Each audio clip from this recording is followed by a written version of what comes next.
Svarupam Goram Idrin Mamedam Drishtva Rupam Goram Idrin Mamedam Vyapeta Bir Prita Mana Punastvam Vyapeta Viprita Mana Punastvam Tad eva me rupam idam prapasya Tadeva me rupam idam prapasya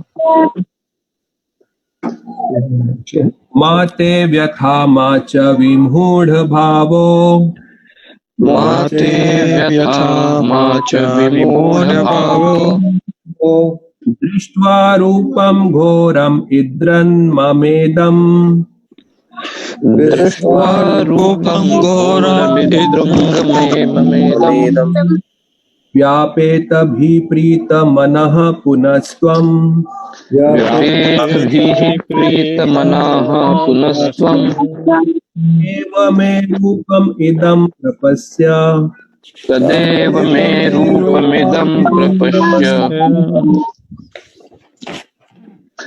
Mate vyatha macha vimudha bhavo Mate vyatha macha vimudha bhavo Drishtva rupam ghoramidram mamedam Drishtva rupam ghoramidram mamedam Vyapeta bhihi prita manaha punastvam Vyapeta bhihi prita manaha punastvam Tadeva me rupamidam prapasya Tadeva me rupam idam prapasya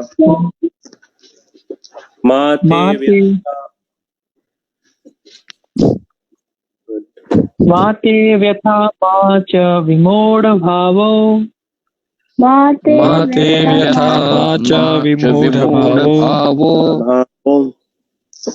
Drishtva rupam ghoram idrim mamedam Drishtva rupam ghoram idram mamedam Vyapeta bhipritamana punastvam Vyapeta bhipritamana punastvam Tadeva me rupamidam prapasya Tadeva me rupam idam prapasya Mate vyatha macha vimudha bhavo Mate vyatha macha vimudha bhavo Vishvarupam goram idrin mamedam Drishtva rupam ghoram idram mamedam Vyapeta bhiprita mana punastvam Vyapeta bhihi prita manaha punastvam Eva me rupamidam prapasya Tadeva me rupamidam prapasya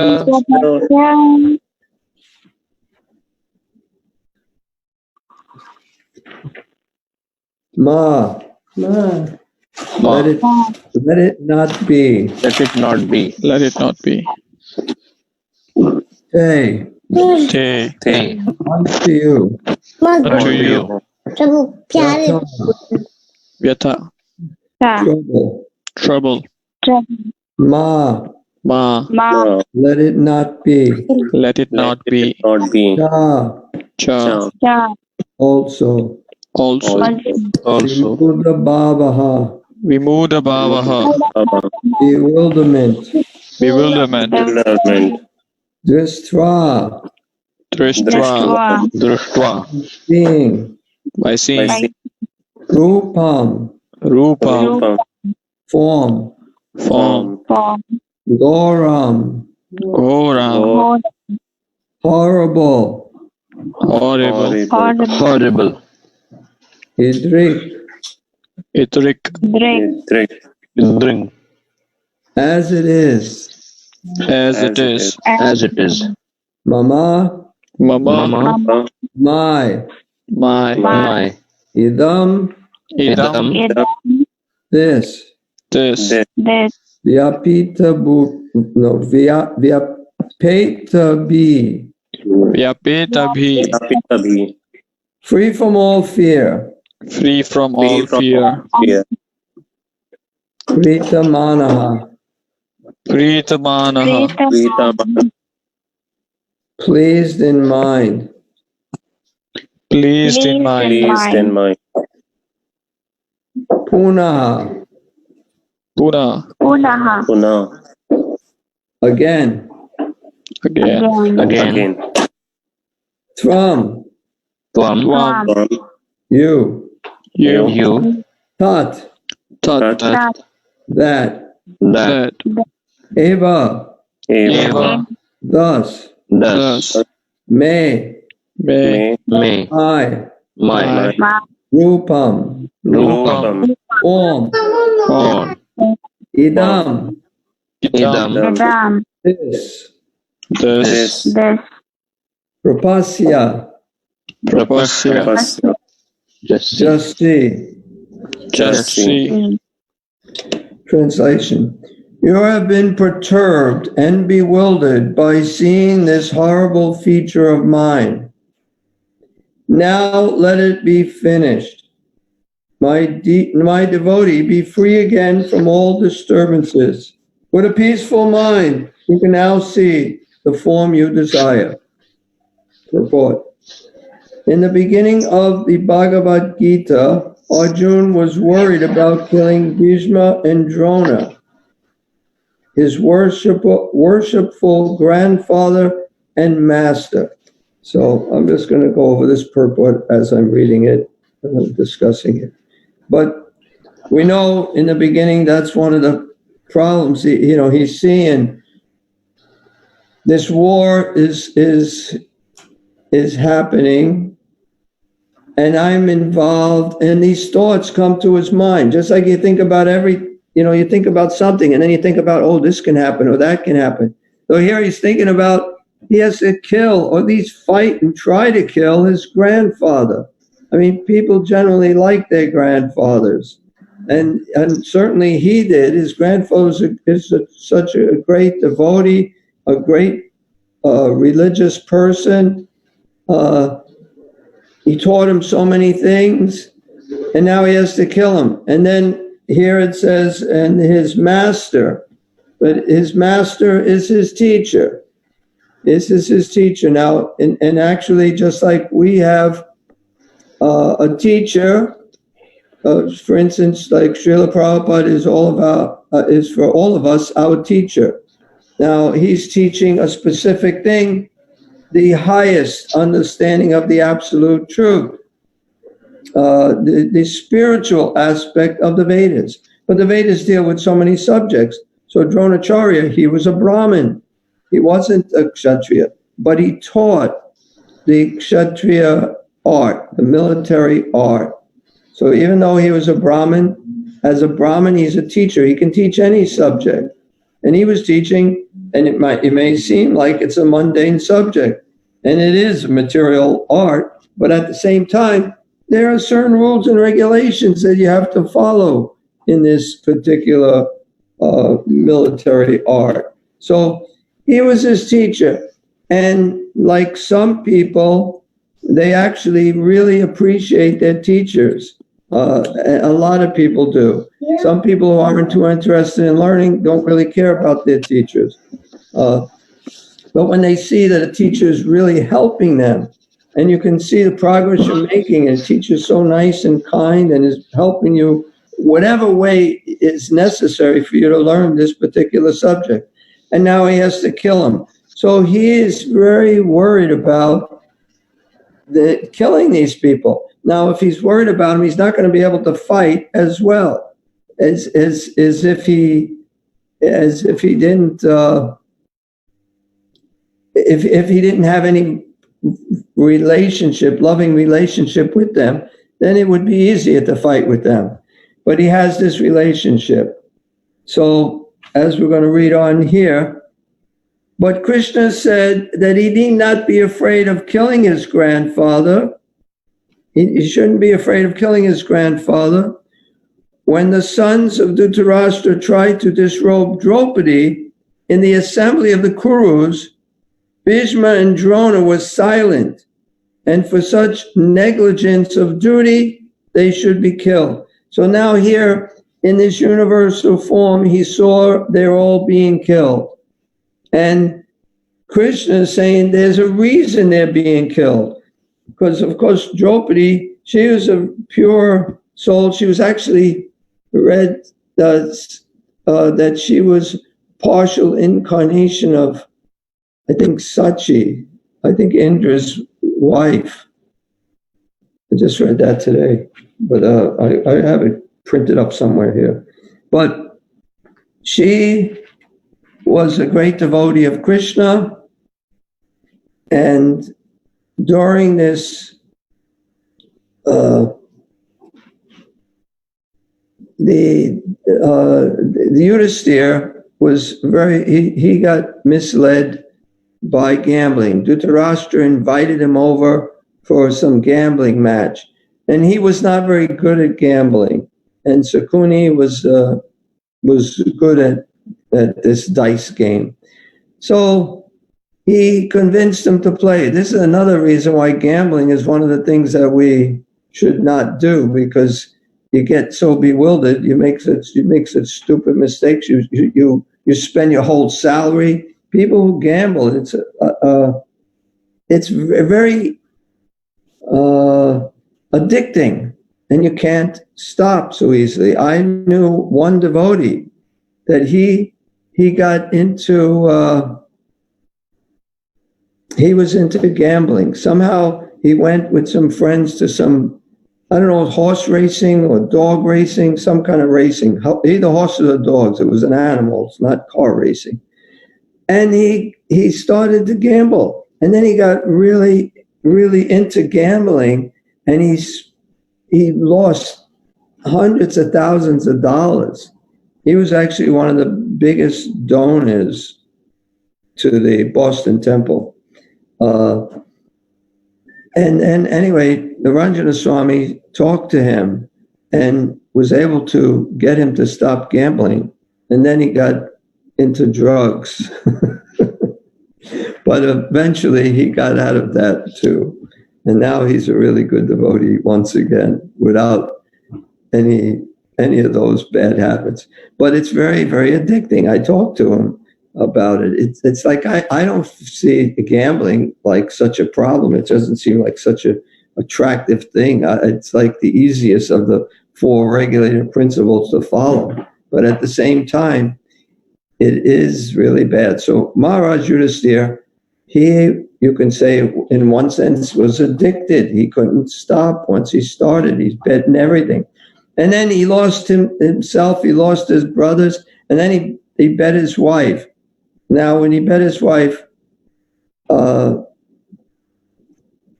they won, of course.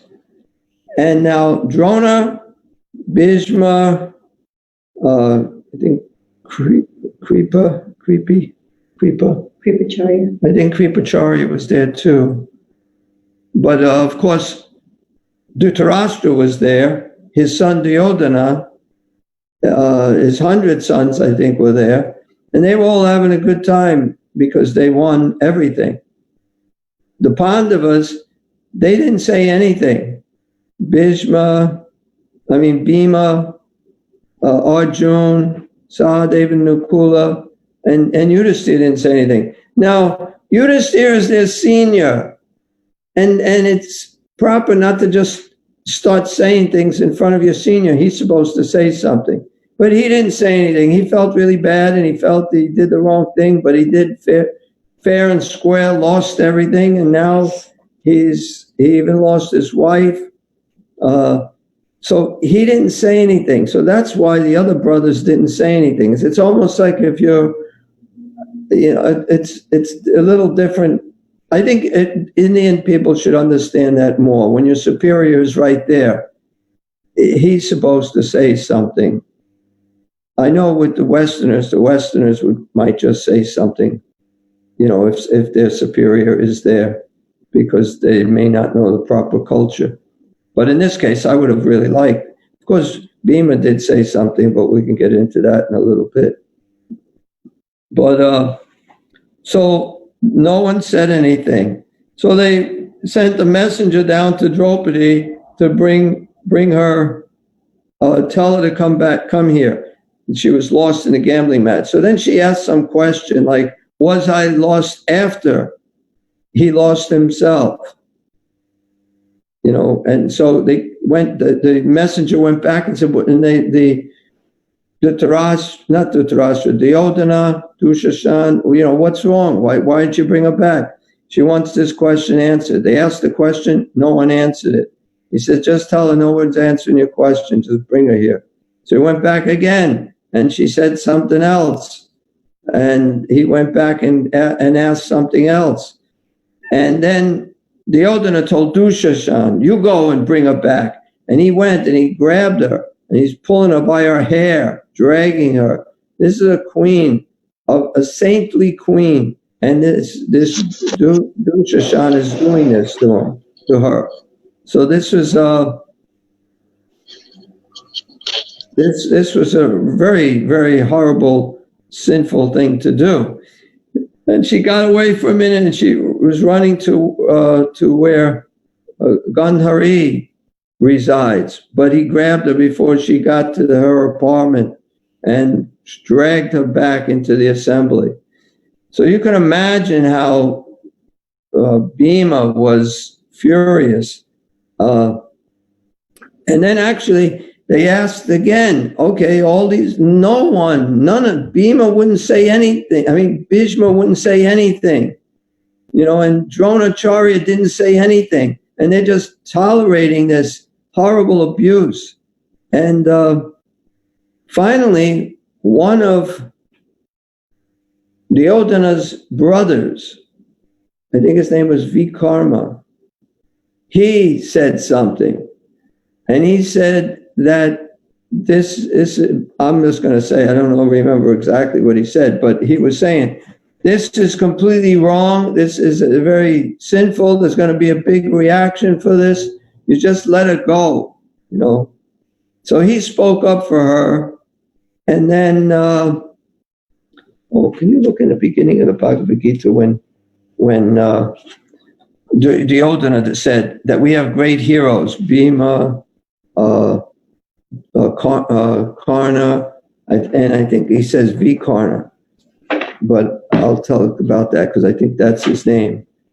But anyway, in the beginning of the Gita, Duryodhana compares him with these great warriors, even though he wasn't a great warrior, because Duryodhana was a little worried about him because he was sympathetic to the Pandavas or sympathetic to Draupadi, that this is the wrong thing. Do you have his name? There's Bhishma, Karna, Kripa, Ashvatthama, Vikarna. Vikarna was his name. So he was the only one who, out of everybody, and he wasn't even, he wasn't one of the leaders there like Dronacharya, Bhishma Dev. So now Krishna wasn't there. Krishna was in Dwarka at the time, which is quite a ways from Hastinapur, which Hastinapur province is like New Delhi. So you can see that's a long way. Even if you take the Rajdhani Express, it takes a whole day to get there. But anyway, so after this happened, I'll just read it right here.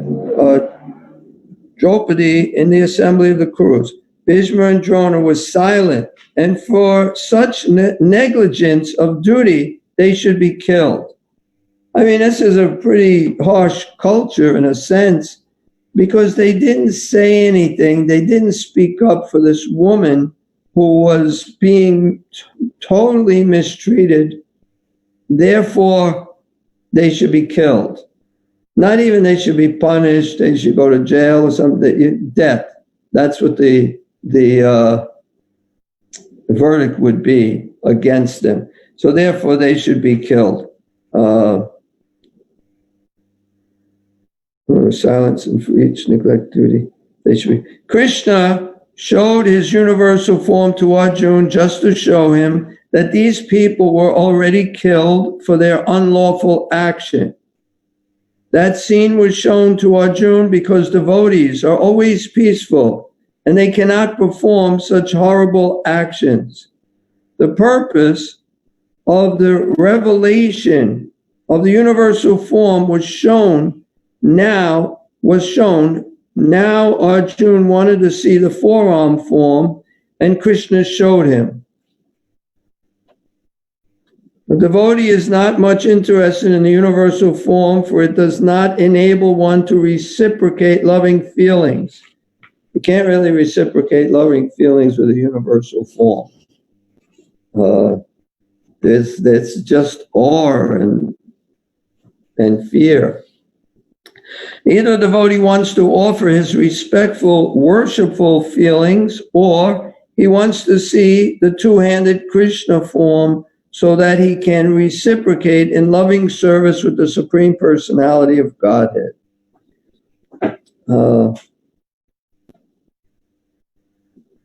You also, even with, the universal form is awe, reverence, even that relationship with God was awe and reverence is not as pleasing to Krishna or pleasing to the devotee as when the devotee is actually covered by yoga maya and the devotee doesn't know that Krishna is God. Krishna appreciates that much more. It says that when Vasudeva was carrying Krishna to the river Jamuna, passing the river Jamuna, it says that Krishna fell from his arms, and then Vasudeva was trying to catch him, trying to find him. He's in the river, my son, he's going to drown.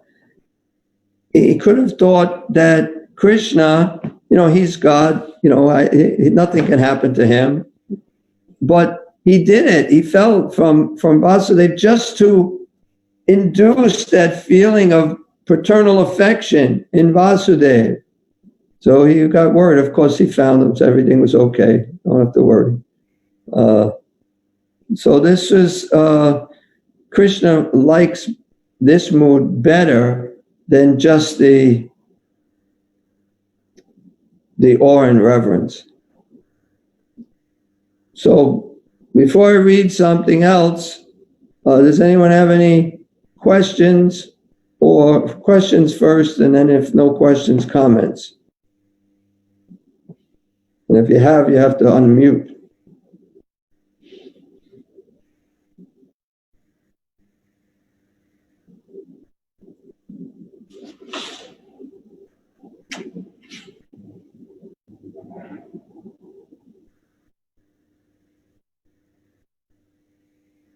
I just want to read something about the relationships between Krishna and his devotees, and how they know he's God, but to become more intimate, they forget.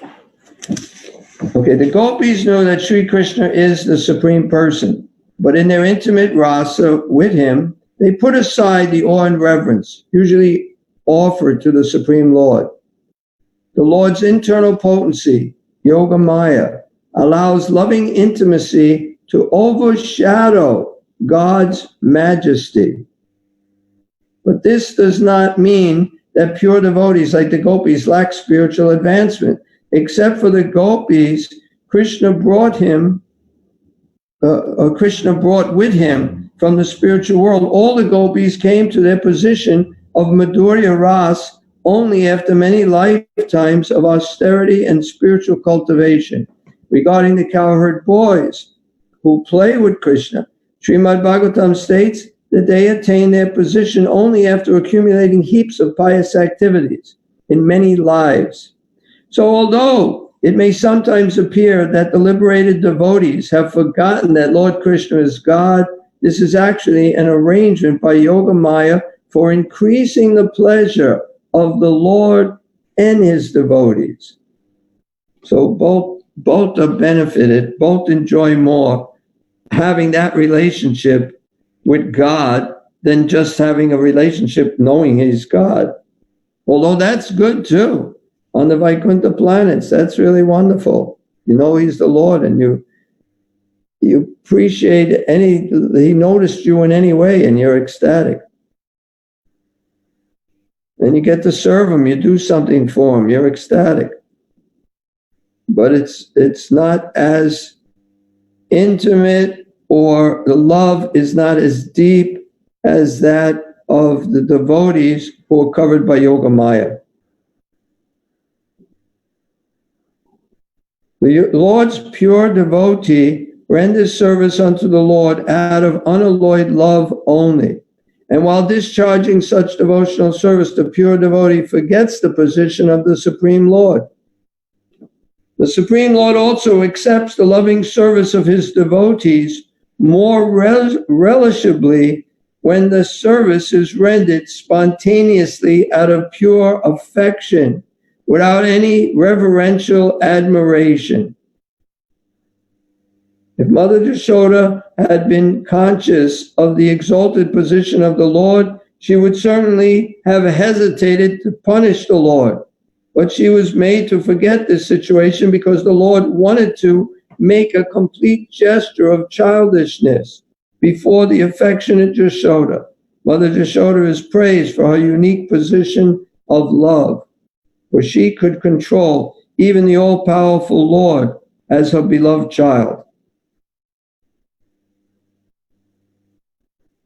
And Arjuna, Krishna's friend who accepted the infallible Lord as his chariot driver. So these are some instances where Krishna is more pleased with the devotees who worship him in a personal way beyond awe and reverence. Okay, there's any comments or questions, because I'm going to read the next verse in purport. I think even in the material sphere, we can see the example of like a president or a king or something. They have their subjects, or those they rule, a relationship with them that's far more distant. But at home, they have a relationship with their wife, their children, the brothers. They can be more relaxed and, have a closer relation. Yeah, that reminds me of an example Srila Prabhupada gave once. He said there's this big minister, and there's a very important man coming to see this minister. But the secretary has him waiting, and he's waiting there for like a half an hour. And then he actually goes in and he sees the minister is on his hands and knees, and he's playing with his grandson like he's a horse.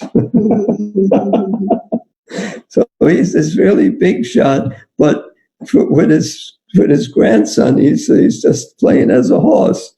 So this is a lot more fun than just being the great minister of whatever it was he was in charge of. Okay, so I'm going to read text number 50. So whoever's doing the next class, it's starting, well, should be with 51. So if you want to repeat, Sanjaya Uvacha. Sanjaya Uvacha. Sanjaya Vacha. Ityarjunam Vasudevastatoktva. Ityarjunam Vasudevastatoktva. Swakam Rupam Darshayam Asabhuya. Swakam Rupam Darshayam Asabhuya. Asvasayam Asacha Pitam Enam. Asvashayam Asacha Bhitam Enam. Rutva Punasam Ya Vapur Mahatma. Bhutva Punasam Vapur Mahatma. Sanjaya Uvacha. Sanjaya Vacha. Sanjaya said. Sanjaya said. Iti. Das. Arjunam. Arjuna. Unto Arjuna. Unto Unto Arjuna. Arjuna. Vasudevaha. Vasudeva. Krishna. Krishna. Tata. Tatha. That way. In that way. Uktva. Uktva. Speaking. Speaking. Svakam. Swakam. His own. His own. Rupam. Rupam. Form. Dashayam. Darshayam. Well, it's Dashayam Asa. Darshayam Asa. Showed. Bhuyaha. Again. Ashvasayam Asa. Ashvashayam Asa. Encouraged. Ja. Also. Vitam. Fearful. Enam. Him. Bhutva. Becoming. Punaha. Again. Samyavapu. The beautiful form. Maha Atma. The great one. Sanjaya said to Dhritarashtra, the Supreme Personality of Godhead, Krishna, having spoken thus to Arjuna, displayed his real four-armed form and at last showed his two-armed form, thus encouraging the fearful Arjuna. Purport. When Krishna appeared as the son of Vasudeva and Devaki, he first of all appeared as four-armed Narayan. But when he was requested by his parents, he transformed himself into an ordinary child in appearance.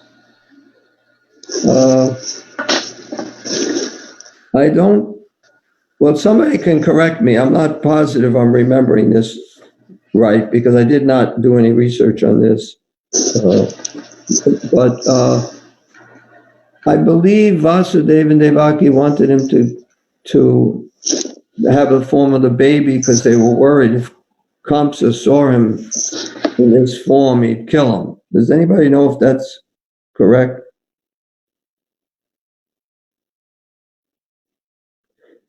The question is, why did Vasudeva and Devaki tell him to not have this four-arm form? Does anybody know? As far as I remember, I think when the Lord appears, he first tells them that in the past life you were Sutapa and Prishni, and you had performed many austerities, and you had desired to have me as your son. So I'm fulfilling your desire in this lifetime. I'm appearing as your son. So, and then after revealing that this was their desire to have him as their son, then they requested that please become like an ordinary baby. So he took the form of an ordinary baby at that time. I'm not. I don't remember. I'd have to look it up. But I remember that what you said is correct. But I'm not sure if it was anything more. Anyway, he transformed himself into an ordinary child in appearance. Similarly, Krishna knew that Arjuna was not interested in seeing a four-handed form, but since Arjuna asked to see this four-handed form, Krishna also showed him this form again, and then showed himself in his two-handed form. So, why did Krishna ask for his four-handed form? As I discussed this earlier, in a previous class, that I was just speculating, but it seemed like let's just go little by little, if we have to get back to see Krishna, but we got to get away from this. Anyway, I'm not positive why he requested the four-handed form instead of two-handed. The word Samyavapu is very significant. Samyavapu is a very beautiful form. It is known as the most beautiful form. When he was present, everyone was attracted simply by Krishna's form. And because Krishna is the director of the universe, he just banished the fear of Arjuna, his devotee, and showed him again his beautiful form of Krishna. In the Brahma Samhita 538, it is stated, Premanjana Churita Bhakti Vilochanena. Only a person whose eyes are smeared with the ointment of love can see the beautiful form of Sri Krishna. So there's so many people who saw Krishna when he was present. And some of them, I would imagine they all saw him as beautiful because he was just so beautiful. But at the same time, they didn't necessarily see him as God. But it was just attractive. Now, we can imagine, because we're devotees, if we actually saw Krishna, even Prabhupada said, if you actually saw Krishna, you'd faint. You know, it's like I'm not positive he said you'd faint, but he said something like that, that you can't, nothing can compare to the beauty of Krishna. I can tell you personally, when I saw Srila Prabhupada, there was nothing that compared to the beauty of Prabhupada. Nothing in this world. So I can imagine what Krishna is like. Prabhupada is a spark from Krishna. And that spark was so beautiful. So I can imagine what Krishna is like. We can't possibly comprehend the beauty of Krishna, but he is all attractive. He's so beautiful. I mean, he has all the opulences. He is the richest, he is the wisest, he's the most renounced, he's the most beautiful. And what's the other one? He's strong. And he's the strongest. So he has all these opulences, but beauty is really, I mean, beauty is so easy to see. You don't so much easily see the renunciation. You may not even easily see how opulent he is. He may be just rich. There's so many rich people. And the strength, you don't see it all the time. You only see it when he's killing a demon, killing a wrestler, killing a big, huge elephant, lifting Govardhan Hill. You know, then you can see his strength. But it's not manifest all the time. But his beauty is manifest all the time. If you see him, you have to see that. So that's one of his opulences that everyone has to immediately see. And he is the most beautiful. And even he says that anything you see that is beautiful in this world, you should know that it's just a spark of my splendor. So that's one little spark, something that's really beautiful. People, like you see the Grand Canyon, I mean, I flew over it in a helicopter once, but we were pretty far high up and didn't see too much. And I certainly don't remember, but it might be beautiful. But there's so much scenery that's beautiful. It's certainly awesome, and you can become awestruck by it. It's just amazing. But there are scenes, sunsets from mountains, and there's so many things that are very beautiful in this world. But anything, it could be anything. Somebody playing a musical instrument so amazingly, it's very beautiful. But it's just a spark of Krishna's splendor. So you can imagine what the whole fire is like. The fire is made up of billions of sparks. You can imagine what the whole fire is like, what Krishna is like. We can't really imagine because we don't have anything to compare to it. But the most beautiful thing you can see anywhere in this world is just a spark of what Krishna's beauty is like. So that, in one sense, you can have some comparison, but you can't really compare it because that little spark is nothing compared to what Krishna is like. So now Sanjaya is once again talking to Dhritarashtra, telling him that Krishna after speaking to Arjuna, he displayed his four-arm form and then his two-arm form.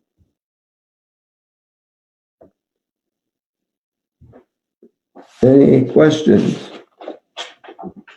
It was Devaki who requested. What? Devaki requested Vishnu. What? She was appear that Kamsa. What? Yeah, that he was. Aha. Mother was supposed to. Anyway, Jiva looked it up. Devaki was afraid that of Kamsa. That's why she wanted him to get the baby form. Yeah. So I was right. Ha ha. I'm afraid because as soon as Kamsa understands that you have appeared, he might harm you. So I request that for the time being you become invisible to our material eyes. In other words, she requested the Lord to assume the form of an ordinary child. Okay. My only cause of fear from your brother, Kamsa, is due to your appearance from my brother. So it was because she was afraid Kamsa would harm him. It seems a little funny because previously Kamsa killed all the babies. Now he's got a big form, he's got a better chance of fighting, but no, become a baby. Well, she said become invisible, not become a baby, but he took it as I'll become a baby. He had his ways of doing things. Hare Krishna Pyare Prabhu. Yes. I was also looking in Krishna book. Yes. It is mentioned in Krishna book that Vasudeva saw that wondrous child born as a baby with 4 hands holding conch shell, club, disc and lotus flower. So he was a baby with 4 hands. It says a baby? With 4 hands in Krishna book, yes. Well, do you have it? Can you read it? Yeah, it's on page number 36, Krishna book. Vasudeva saw that wondrous child born as a baby with 4 hands holding conch shell, club, disc and lotus flower decorated with the mark of Sri Vatsa, wearing the jeweled necklace of Kaustubha stone, dressed in yellow silk, appearing dazzling like a bright blackish cloud, wearing a helmet bedecked with the Baidurya stone, valuable bracelets, earrings, and similar other ornaments all over his body, and beautified by an abundance of hair on his head.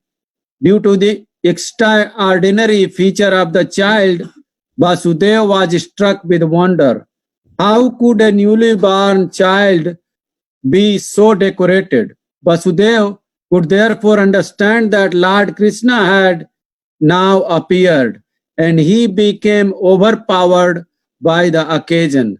Vasudeva very humbly wondered that although he was an ordinary living entity conditioned by material nature and was externally imprisoned by Kansa, the all-pervading personality of Godhead, Vishnu or Krishna, has appeared as a child in his home, exactly in his original position. Okay, but was it before that or after that he had his? And when you see the illustrations, there's Vishnu in his full form. Yes. And they don't do these illustrations whimsically. Yeah. So I'm not sure if it's before that. Maybe before that he was fully, I don't know. Anyway, I'm going by my imperfect memory. Yeah, that's what we see in the picture, yes. So it could be. Yeah. Anyway, I'm going to go back to why Krishna, because in the previous verse it said that Bhima and Arjuna were silent, and because of their negligence of duty, they should be killed. Now, Krishna, okay, why did Krishna tolerate such injustices, these insults to his, in his, it says in his presence, at least while he was on the planet? Why did he not just chastise the Kurus immediately? This was a question. So when Draupadi was insulted in the assembly by the Kurus by their attempt to see her naked in the presence of all, the Lord protected Draupadi by supplying an unlimited length of clothing. But he did not chastise the insulting party immediately, because he actually went there. I don't know if I said that, but he actually went from Dwarka to Hastinapur immediately, because he can do that. And he was there, invisibly there. Nobody could see him, but he was there. And he became unlimited sorry to protect Draupadi. So this silence of the Lord did not mean, however, that he excused the offenses of the Kurus. There were many other kings on earth who had become very proud of three kinds of possessions: wealth, education, and followers. And they were constantly agitating the earth by movements of military strength. The Lord was just waiting to get them together on the battlefield of Kurukshetra and kill them all at one time, just to make a shortcut in his killing mission. So that's why he didn't kill them then. Otherwise, he would have just killed them then. But he's got so many people to kill. He said, I'll just put them all together. I could wait a little while. I'm God. I have patience. You know, that people say he has the patience of God. So he was patient and waited till the battlefield. That's why he didn't kill him till later. But another interesting thing here, Lord Chaitanya, he prayed that Nadanam Najanam Nasundarim. I don't have any desire for a beautiful woman, for money, for followers. I just want to serve you, birth after birth after birth. Here it says that these kings were agitated because of wealth, or not agitated, but proud because of wealth, education, and followers. So these three things, people who are very wealthy generally become proud. They may not see it if you treat them just very nicely, but if you just, sometimes you see them and they're proud. Education, people who have PhDs, not talking about you, but in general, they just become puffed up. People who get very good educations, it's hard to be humble. And followers, if you have a lot of followers, you also, I'm assuming it's hard to be humble if you have a lot of followers. I don't have that problem. Not of not being humble, but of having the followers. So these three things, because they had wealth, education, and followers, they became proud, and he wanted to eliminate the earth of this burden.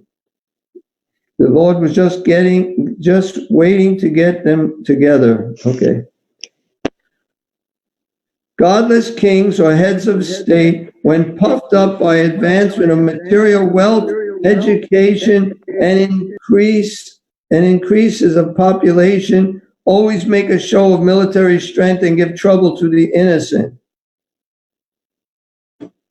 When Lord Krishna was personally present, there were many such kings all over the world, and he thus arranged for the battle of Kurukshetra.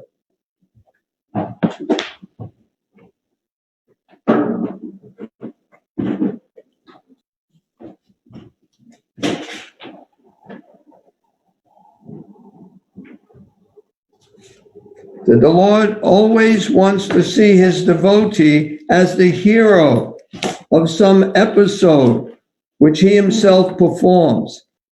I think that's a wonderful statement. This is from the Bhagavatam purport, but the Lord always wants to see his devotee as the hero of some episode which he himself performs.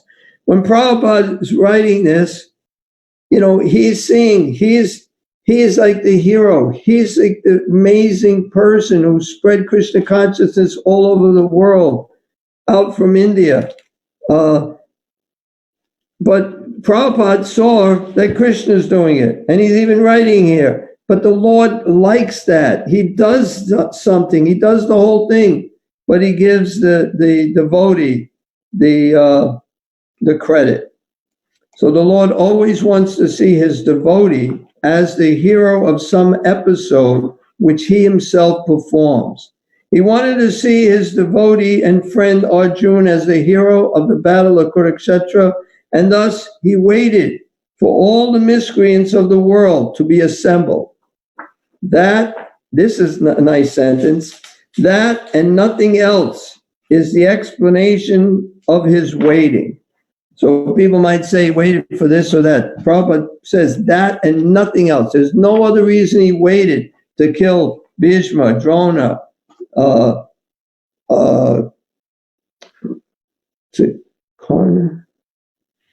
Vikarna? Karna, is it Karna? Karna, and I think who else was there? Anyway, he waited to kill all these people. He could have killed them immediately, right there, but he waited to give Krishna credit. That and nothing else is the explanation of his waiting. So I like that sentence. Might say, why didn't he do it? His devotees suffering there. But he eliminated the suffering by becoming unlimited sorry, and he remembered what to do. Okay, any comments or questions in the last 4 minutes?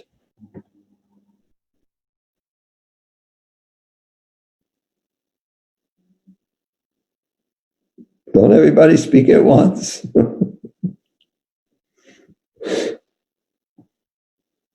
Okay, well, offer our respectful obeisances. Very Devotees. What? You got a question? Very nice explanation, Pyari Prabhu. That he didn't kill immediately. He waited to give his devotee the credit. Yeah. Yeah. So that and nothing else is the explanation of his waiting. I love that. Yeah. I really enjoyed the part about Vasudeva. I never remembered about him dropping Krishna accidentally, and it was kind of. It's nice that God wants love, and not something that's not loving or sad. It's nice that he doesn't want sad energy or angry energy. He wants love. That's a really nice thing. What a wonderful thing that our Creator loves love. Wow, I like that. Yeah, even the Beatles said, all you need is love. That's really funny. Wonderful, wonderful. Thank you. Hare Krishna, glories to Srila Prabhupada. Hare Krishna. Kalpatarubhyascha, kripa sindhubhyevacha, patitanam pavanebhyo, vaishnavebhyo namo namah. Hare Krishna, glories